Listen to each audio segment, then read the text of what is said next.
it's a play, and the people never say we are mash up the dance. Oh, what a feeling, don't stop dreaming, keep on believing in the power of the feeling. Whatever you want, take a chance, song in your heart, step in your dance. You got a spark, don't fit it dark, shine your lights on.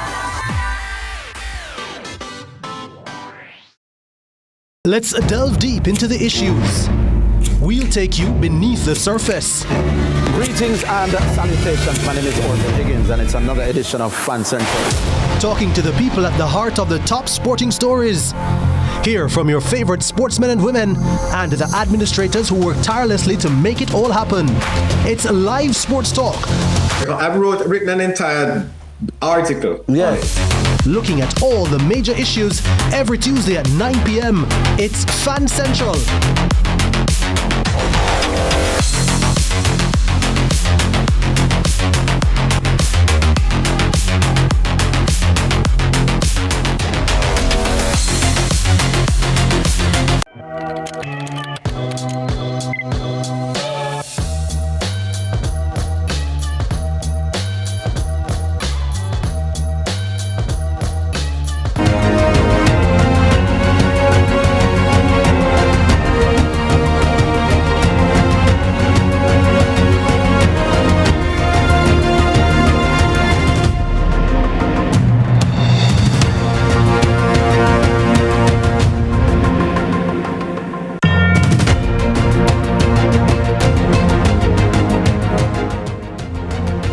Tonight we begin with a question about accountability. Who is held responsible when decisions made by those in positions of authority have consequences for others?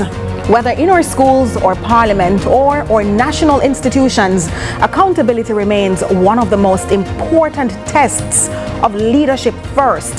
So up first, we have a primary school graduation ceremony in Portmore that has triggered a national conversation about fairness, dignity, and the treatment of children. The Fui Children Foundation is now calling for the immediate resignation of the principal of the Ascot Primary School after reports that some students were allowed to wear graduation gowns while others were required to attend the ceremony in their school uniforms based on their PEP performance. Then another day of drama inside the House of Representatives.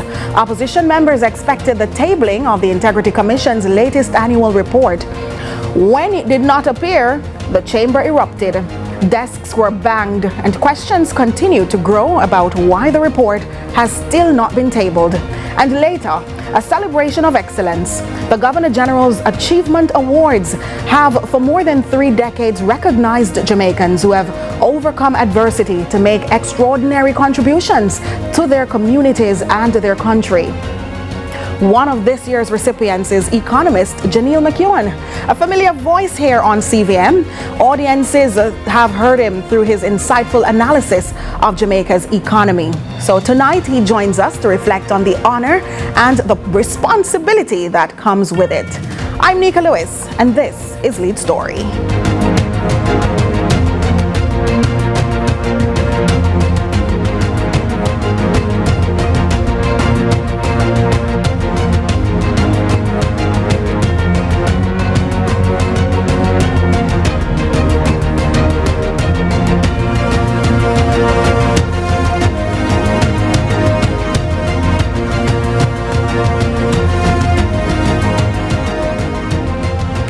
Well, welcome back. This is Lead Story. For many Jamaican families, a primary school graduation is a celebration of completion, growth, and possibility. It's a moment when every child is supposed to feel proud of how far they have come. But events at Ascot Primary School in Portmore, St. Catherine have sparked outrage across the country. The Fui Children Foundation is calling for the immediate resignation of the school's principal after reports that students who attained higher proficiency scores were allowed to wear graduation gowns, while others were required to wear their regular school uniforms. The foundation says the decision was discriminatory, damaging to children's self-esteem, and contrary to the best interests of the child. Of course, Sabrina Barnes, chair of the Youth Policy Committee of the Fiwi Children Foundation, joins me now. Welcome, Ms. Barnes. Thank you so much for having me. You've been quite an electrifying voice in recent times, but what we've heard from you now is a new call on the same matter. You want a new thing. I'm not touching it yet. It's an R word. But why has the foundation concluded that the principal should resign rather than face disciplinary action or additional penalties or training? So I just want people to understand that not a resignation in silo. I don't think that our position is just that the resignation will solve the matter at hand. Because prior to this, we've been talking about policy, we've been talking about children's rights, but we also believe that this occasion is not no slap on the wrist for a leader of such stature.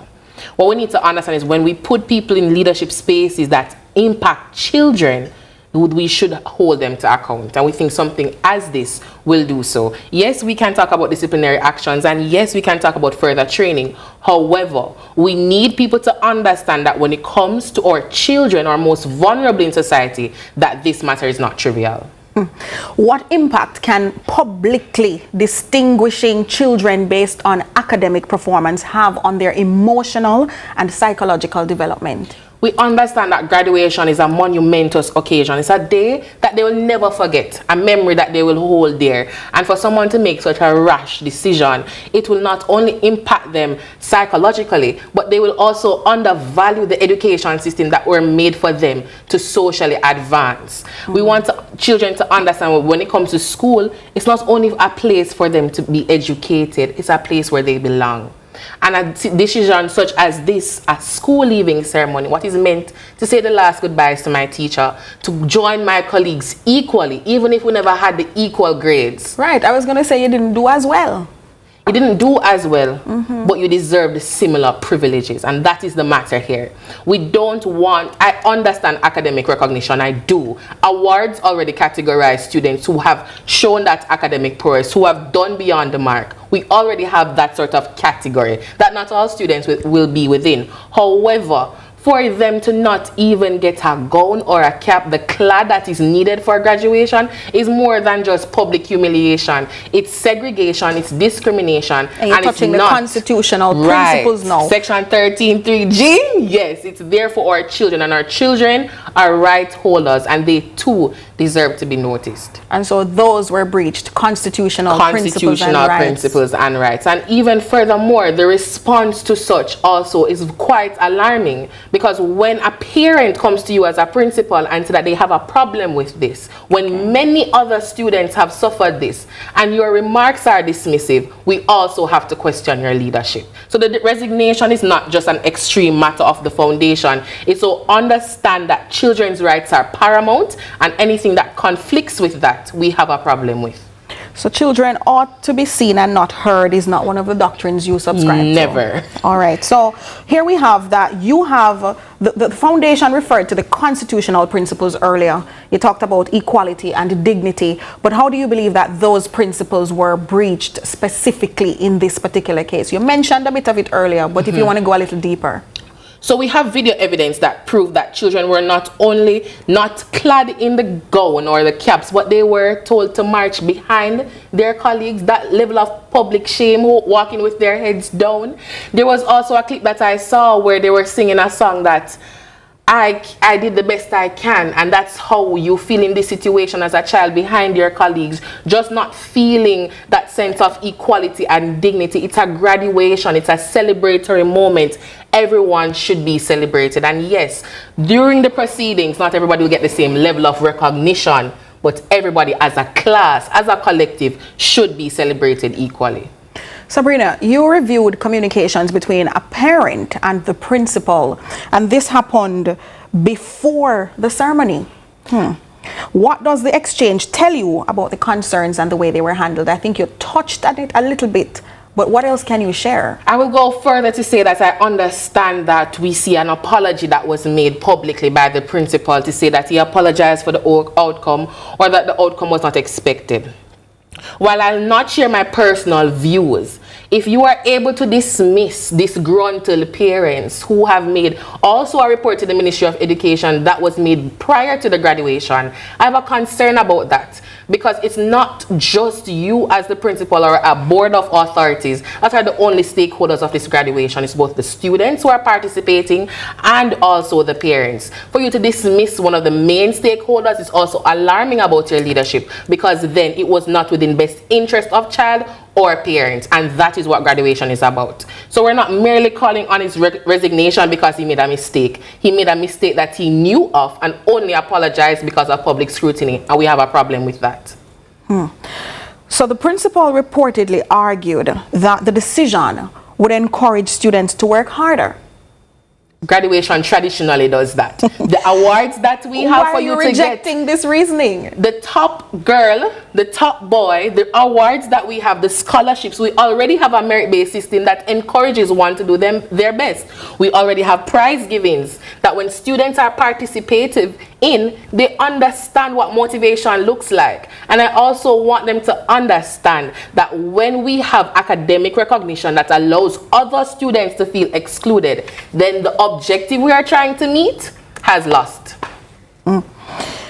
We're touching further down into this interaction, but what actions, Sabrina, would you like to see from the Ministry of Education following this incident? I would have aforementioned this. The ministry cannot merely condemn this act. It has gone further than that, and it is not trivial. And I'm also calling for policy, because we have for too long too many gaps in our education system that allow boards of schools to think that they can make decisions as powerful as these and not face any consequences. So in the future, I would like for us to have policies that have guidelines for graduation, guidelines for anything that you understand that children are being included in and their rights are not breached. There are some stakeholders who would have mentioned that this decision that was taken is in the principal's purview. It's within his remit as a principal of a primary school to do. How would you respond to that, in light of the fact that so many stakeholders seemingly don't have much of a problem at this point with what he has done, but how it later impacted the children? And that is the problem that we have. For too long, we wait on the outcome to see how children will either benefit or it might harm them, than we understand first the interest of child. We have so many acts, so many policies that are targeted to how children should feel. And I feel like we don't understand children's rights. Because when it comes to how children feel, the environments that we put them in and how they're supposed to operate in spaces that affect them, those are paramount. We understand the power that you have as a leader, but yes, that comes with your mere constituents who are children.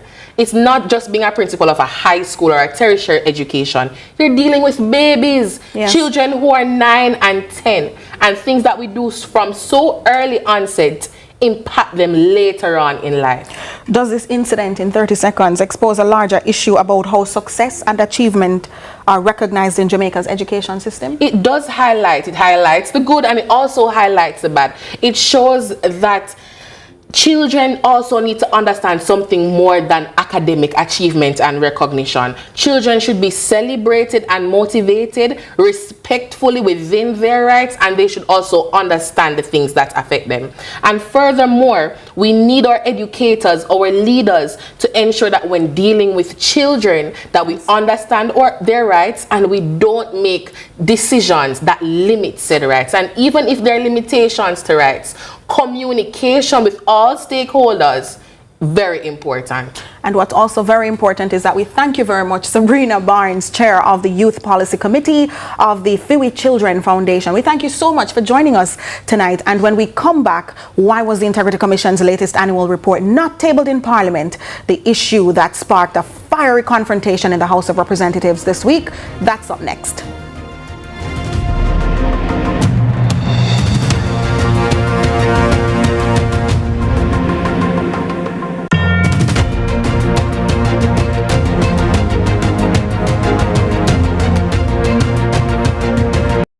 At Hawkeye, we work hard to develop developed state-of-the-art security solutions like our new Total Connect smart home automation system that gives you 24/7 access to control your appliances, lights, cameras, and doors using your smartphone, tablet, or PC.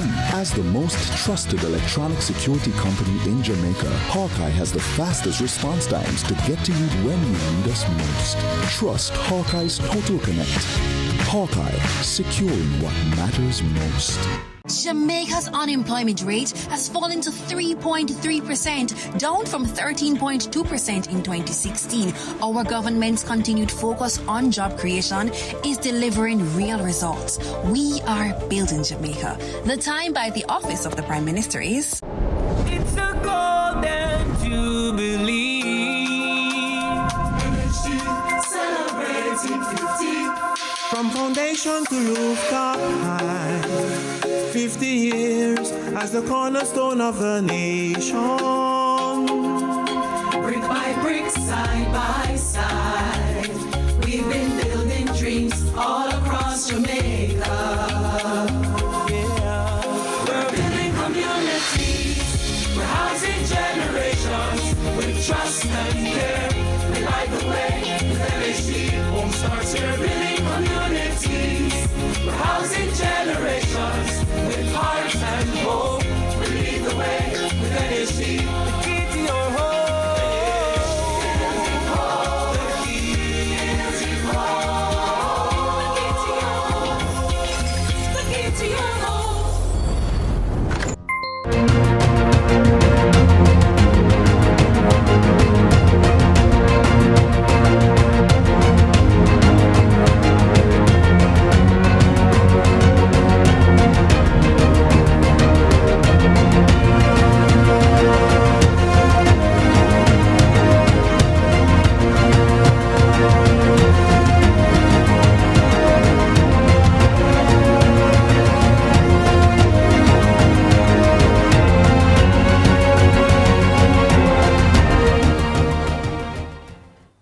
Thanks so much for staying with us. This is Lead Story. The scenes inside the House of Representatives this week have again raised questions about the conduct of members of Parliament and the health of Jamaica's parliamentary democracy.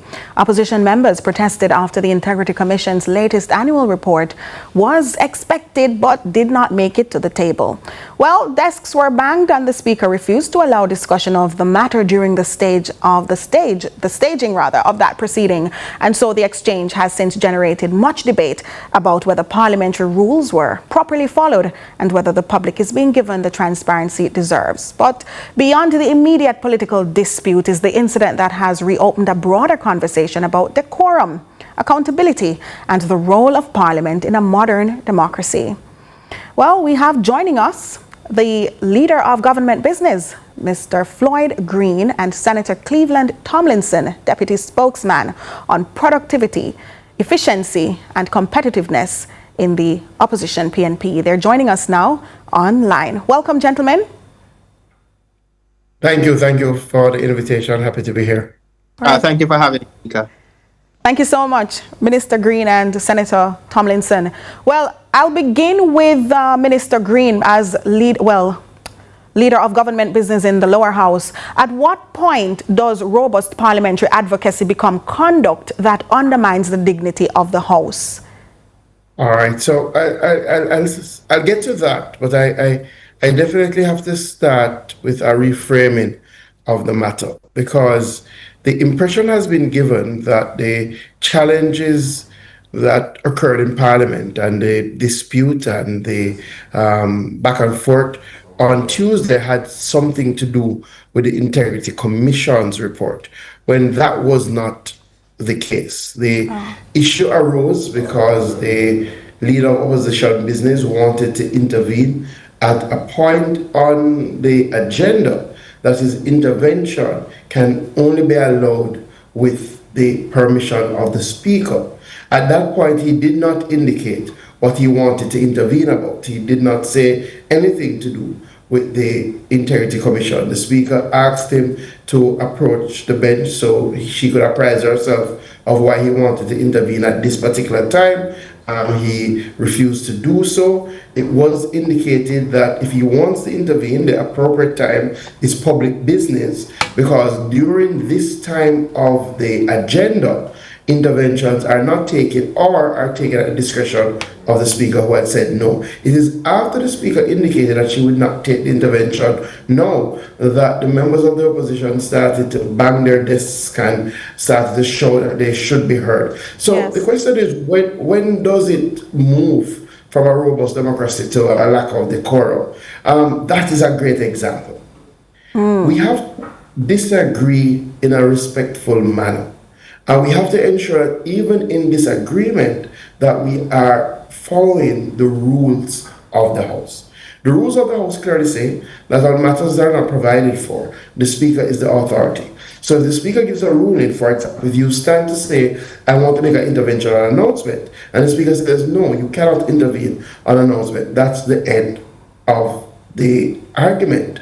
So to then go on to try and prevent the House from conducting its lawful business, for starting to bang the desk and shouting we must be heard, that is not in keeping with our parliamentary standards or with the decorum that people expect us as parliamentarians to exhibit. That is really taking it outside of the realm. It's going into the realm of disrespect, and it's going into the realm of setting a bad example for those who watch on and say, okay, because you did not get your way, then you're going to create an obstruction. That should never be the case.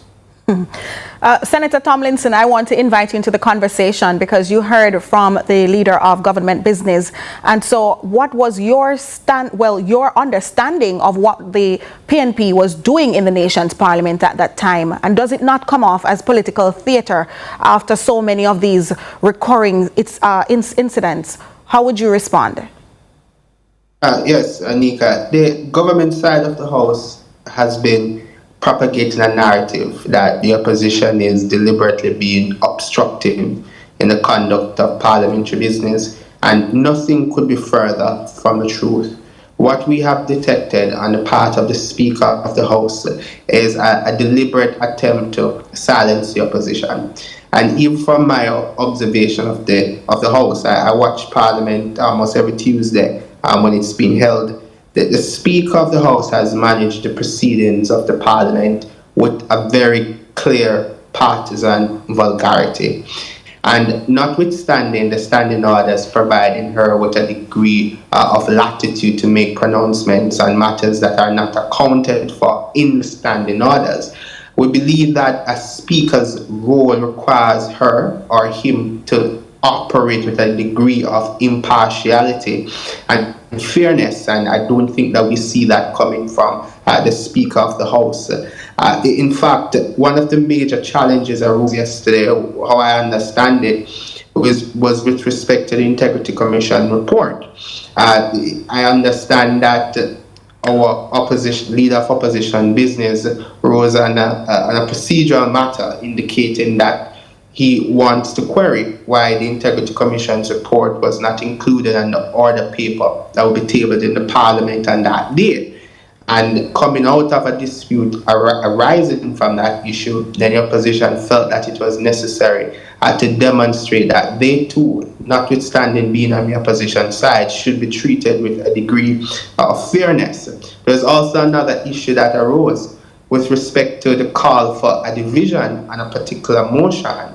The Speaker indicated that she did not hear divide. I listened keenly to just a recording from PBCJ as to whether or not the opposition side called for divide.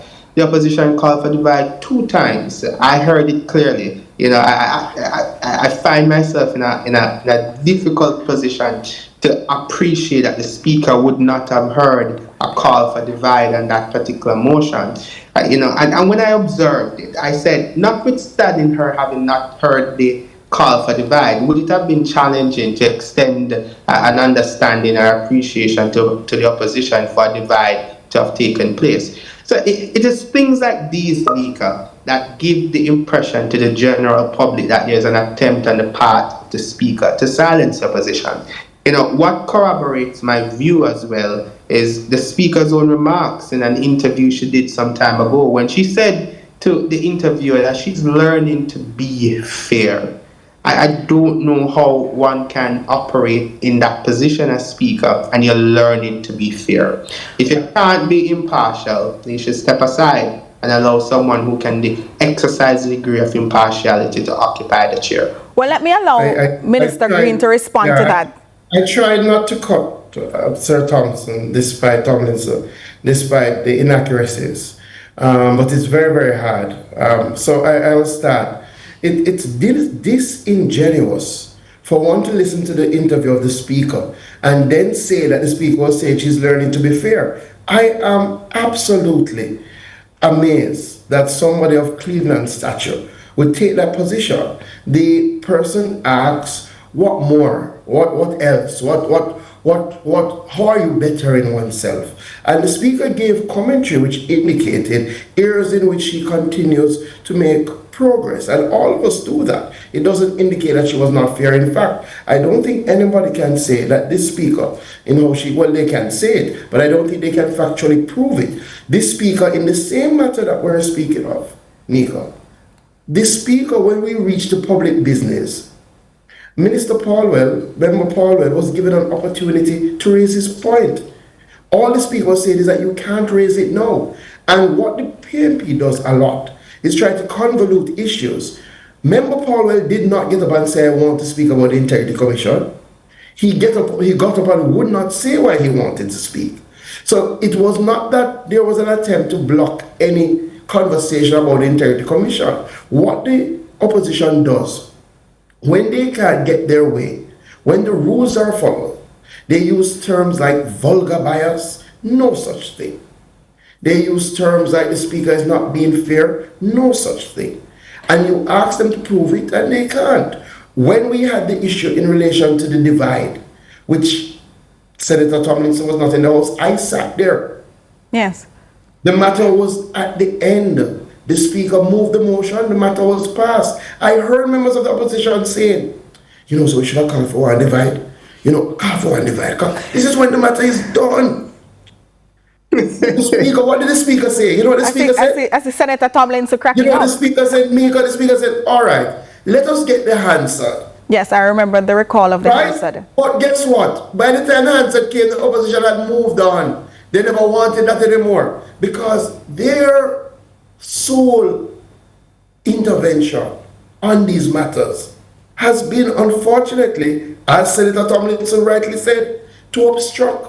If we had continued, if the member Paulwell had sat down when the speaker said, we can't hear you now.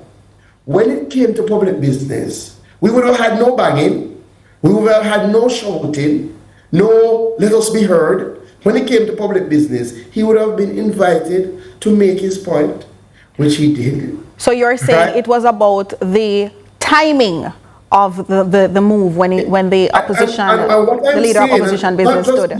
Their own parliamentarian said it.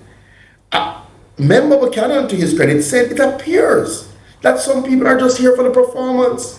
All right, I want to bring in Cleveland a little bit on this one, because is it really just about the performance, Senator Tomlinson? You have about 45 seconds to the break. No, absolutely not, Dan. We take very seriously the responsibility that has been given to us when we were elected, when our members of parliament were elected. Each of them takes seriously that responsibility. For us, it is not a sort of performative act, and that is why the opposition will not sit by and allow the constant silencing and the selective enforcement of the standing orders by the speaker. If you observe Parliament very keenly, Nika, and you look at how she enforces the standing orders, you see that it is done in a very selective and impartial way. For example, she would choose to extend the time given to a government speaker, and she would enforce the time allotted to. All right, I want to throw in a spoke in the wheel quickly before we close, because what do we need to do now to fix this issue going forward? We can't have political theatrics going forward. We need a resolution. How do we fix this? I'll tell you what we need to do. If the speaker, in her good judgment, cannot be fair, cannot be impartial, then she needs to step aside. Simple. And we have no issue with the leader, with the speaker stepping aside. In fact, I think that is what we would want to see, for her to step aside. And I get the sense that And that is the challenge. The challenge is when the opposition doesn't get their way, they believe they can turn over the card. They can take up their marbles and walk away. They believe they can disrupt. And that is why they're in opposition. Frankly, how do we get past this? Very simple. Follow the rules. All right.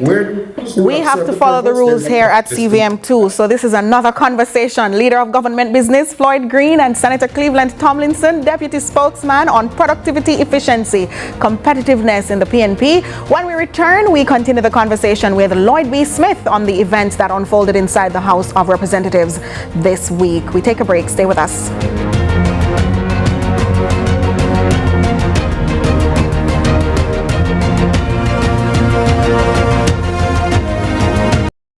Jamaica. Make we do the right thing. Make we live good today for a better tomorrow. Talk it out. Don't fight it out. The time by the Ministry of National Security is 6:30. The greatest show on earth is here.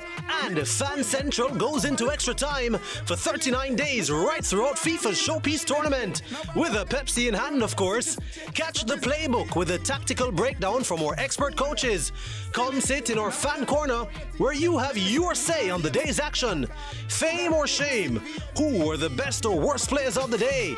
And have a laugh as we share some of the best reactions on social media. After the final whistle, it's extra time. Fan Central Extra Time. 8 p.m. daily with 10 p.m. shows on select days where there are 8 p.m. match kickoffs. Fan Central Extra Time is brought to you by the Pepsi Football Nation, where fans make the rules. Football, better with Pepsi.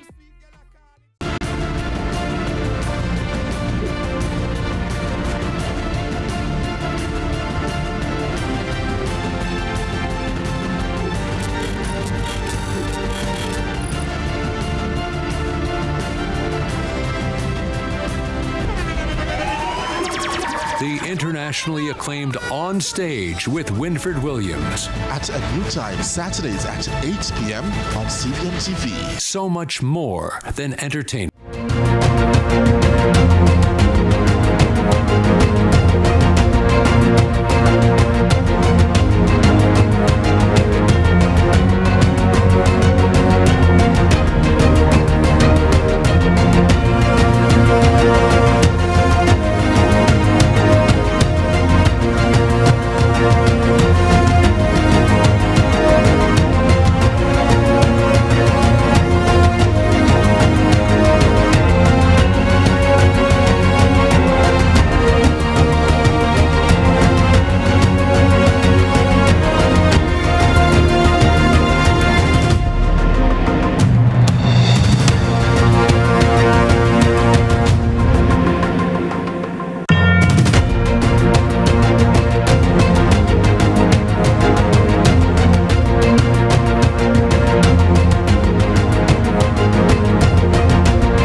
Welcome back. You're watching Lead Story. I'm Nika Lewis. And so we continue the conversation this evening where the scenes inside the House of Representatives this week have once again raised questions about the conduct of members of Parliament and the health of Jamaica's parliamentary democracy.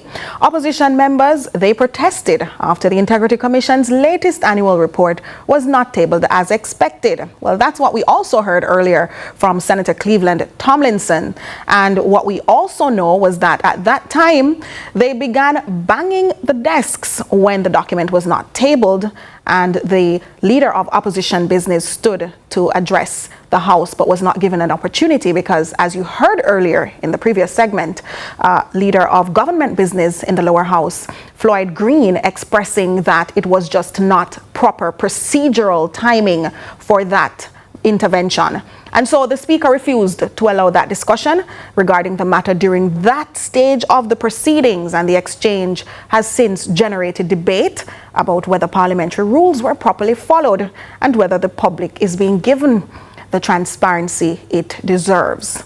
Beyond all of that and the immediate political disputes, because we know sometimes we get caught up in one element and forget the others. So the incident has reopened a broader conversation, Jamaicans, about decorum, accountability, and the role of Parliament in a modern democracy. The leader of government business spoke to us just a few minutes ago, Floyd Green. We also heard from Senator Cleveland Tomlinson, the deputy spokesman in the PNP, on productivity, efficiency, competitiveness. And now we have joining us a former Speaker of the House, Lloyd B. Smith, no stranger to the media, no stranger to public discourse. Welcome, Mr. Smith. Mr. Smith, you're with us? Hello? Yes, he's with us. Thank you. Thank you so much for joining us, Mr. Lloyd B. Smith. Yes, I'm hearing you. So you have sat as Speaker of the House. At what point does robust parliamentary advocacy become conduct that undermines the dignity of the House?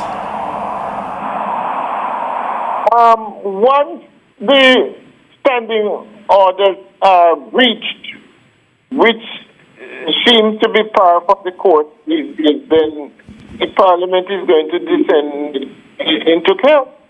The harsh reality is the nature of our parliamentary system. When the rules, she rules, he rules, and it has to be accepted. If you have any objections, then you have to deal with those in another forum or, in other ways outside of that particular sitting of Parliament. And I think what is happening right now is that the opposition wants to bend the rules, and it's going to create a lot of problems. And so, based on what you've observed, did Speaker Juliet Holness handle that situation in accordance with the standing orders? I was not privy to the sitting of Parliament on that particular day, so my comments would have to be restricted to the fact that what I've seen of the Speaker so far is that she tends to be a stickler when it comes to following the standing orders. And if she did, in fact, stick to the standing orders, then one could not really blame her, although there are times when she can and should use her discretion to allow for some amount of leeway for the opposition to participate. One of the narratives I've been hearing a lot from the opposition's camp is really that we just want her out. Is that enough basis for the opposition to take a more rigid stance against her rulings, for example? That's something I heard former House Speaker Marissa Dalrymple Philibert attacking the opposition almost across the floor in Tuesday's sitting about. Yeah, well, I think there is this underhand agenda of the opposition party. It is obvious, let's face it, that the party is not happy with Mrs. Holness being there. They feel that her being in that position is not in the best interest of the Parliament's procedures because of her closeness in more ways than one to the Prime Minister. And so what we have is an ongoing almost war. And I don't know if it will ever be addressed fully until she steps aside, because the opposition seems very adamant about this. I think there are times when Mrs. Holness allows herself to be dragged into the foray, and then you end up with a sort of, cascade, as we call it in Jamaican parlance. I don't know. It must be a tricky situation for her to be standing in the midst of such criticism and having to abide by regulations and also represent a party and represent in the way that she's placed, because we've never had such a situation where a prime minister's wife has sat in that seat, have we? No, and I think the harsh reality, and there are those who argue that she has the right to be there, as she was duly elected and was selected to be in that post based on a vote that would have taken place when her speakership was proposed. But in retrospect, I think the Prime Minister should have realized that her being there would have been what I call a lightning rod. And it's not going to go away, because whatever she says or does is going to be interpreted not just as Juliet Holness, the Speaker of the House, but Juliet Holness, the wife of the Prime Minister. I think in the very final analysis, it may well mean that the House needs a new Speaker. Right. Mr. Smith, the opposition argues that the absence of the Integrity Commission report justified their protest. Was their response appropriate, or did it cross a line? I think it was an overreaction, quite frankly. I think based on the explanation that the Speaker gave, they could have allowed for that little time to pass. I would imagine that what they would have insisted is that from the next sitting of Parliament, every effort should be made to table the IC reports. The Speaker did indicate that she had got it, I think, late or something like that in the afternoon, and that there is an oversight committee that normally visits the documents prior to it being tabled. So I think if procedurally this is what is usually done, then she would have been on the right track in not having got it tabled in this week's sitting of Parliament. I'm not clear if I heard you say that, therefore, in any of that explanation, should the government have perhaps provided an explanation before the sitting as to why the report was not going to be tabled? Yes, I think that's not the case. Again, it's a cat and mouse game being played by both the government and the opposition, and both of them need to get their act together, because this is becoming rather puerile and childish and petulant. Yes, I think at some point prior to the sitting of Parliament, or even at the outset, this should have been done because the Speaker would have known for sure that the opposition was going to come firing on all cylinders, asking for the IT reports to be tabled. Yes. So if they know that it wasn't going to be tabled, so that you at least get that out of the way with an explanation. But this is the sort of, Michael Brown scenario that is being played out in the Parliament. Much of it is totally unnecessary, and the people's business, I think, is in this way. Right. In about a minute, how important is the timely tabling of Integrity Commission reports to public confidence in Jamaica's accountability framework? It could be done as swiftly as possible. Any delay engenders suspicion, engenders mischief, engenders a lack of confidence. And so in order to avoid all of that, once the IC sends its report, it should be tabled with as much alacrity as possible. And any such delays should be seen as being irresponsible. What, in your experience, usually accounts for the delays in less than 15 seconds? I suppose it may well have to do with the contents of the reports. All right. Great. Well, thank you so much, Mr. Lloyd B. Smith, former House Speaker. We thank you again for joining us. And up next, a story of achievement, perseverance, and national recognition. The Governor General's Achievement Awards have for decades celebrated Jamaicans who have overcome challenges and made a positive difference in their communities. And so this evening, economist Janelle McEwen became one of this year's recipients. He'll join us after the break to reflect on the honor and the journey that brought him here. You're watching Lead Story.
Mondays, Wednesdays, and Fridays at 8 a.m., 1:30 p.m., and 10 p.m. on CVM TV. Let's delve deep into the issues. We'll take you beneath the surface. Greetings and salutations. My name is Orville Higgins, and it's another edition of Fan Central. Talking to the people at the heart of the top sporting stories. Hear from your favorite sportsmen and women and the administrators who work tirelessly to make it all happen. It's live sports talk. I've written an entire article. Yes. Looking at all the major issues every Tuesday at 9 p.m. It's Fan Central.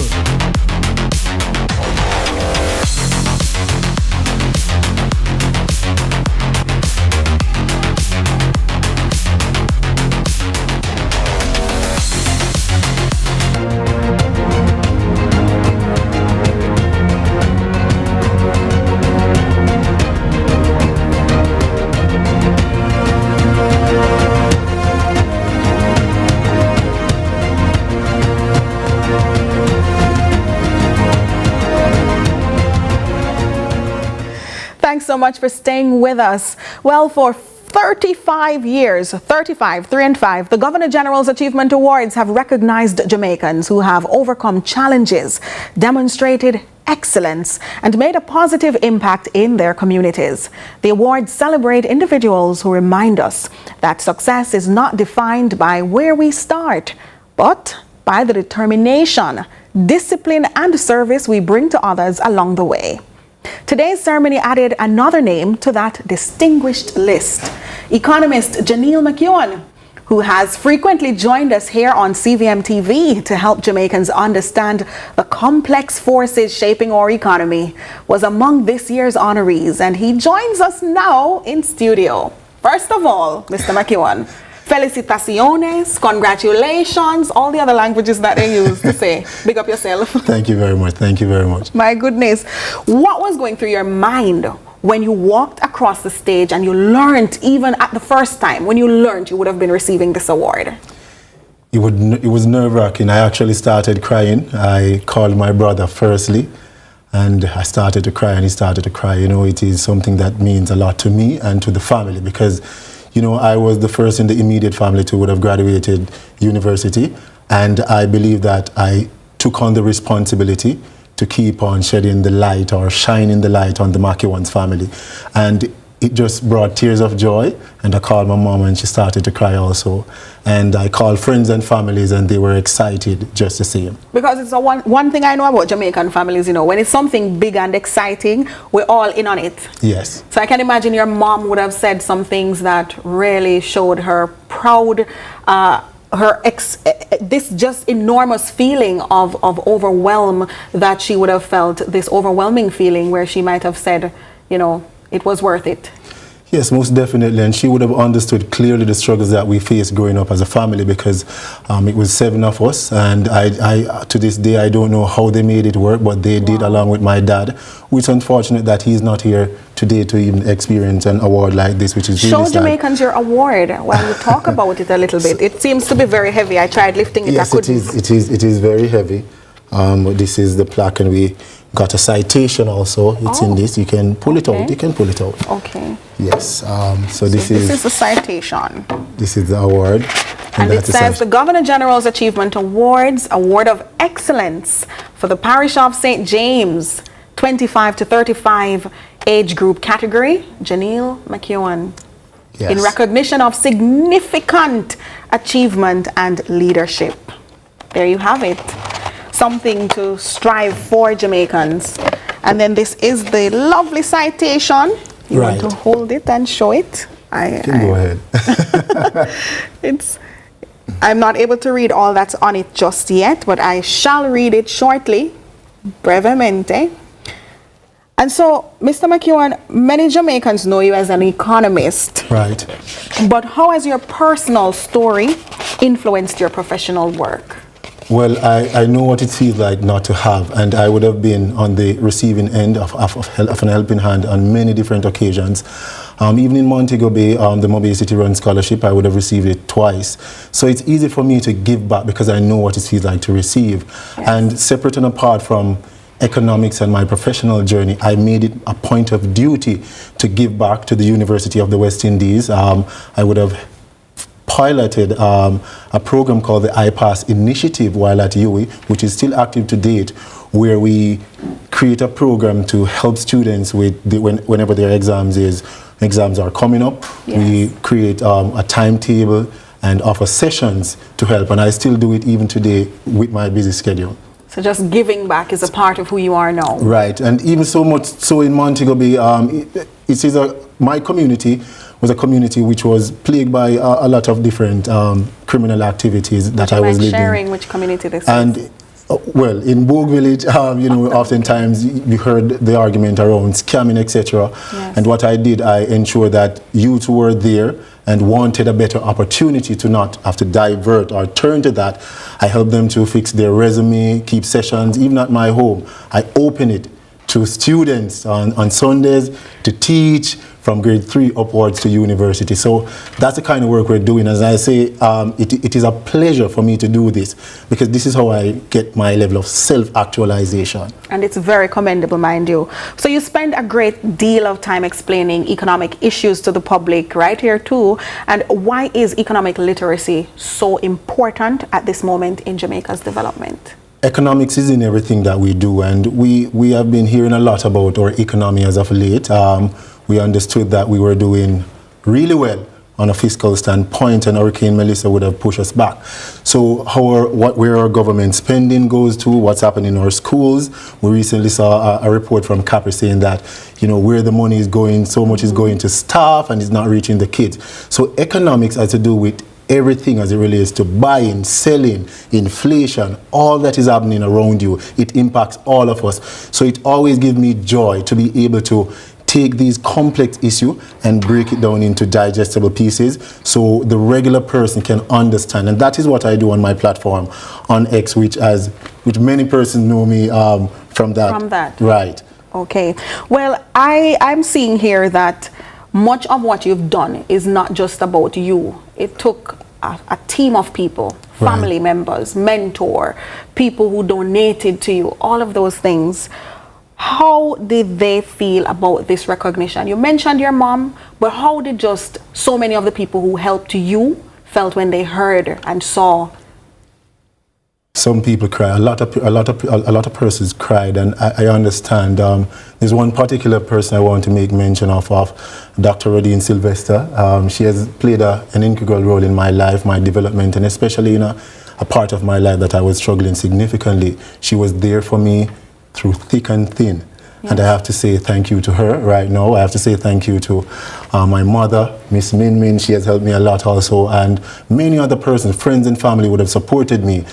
Dr. Denarta Dennis, who was the chief court statistician at the Ministry of Justice, he was the first person when I was at the University of the West Indies who gave me my first box of markers and I just and say, hey, go and teach. And I never looked back. You know, so I have a lot of friends and family who support me even currently. And I just want to say thank you to you all, and I will continue to make you guys proud.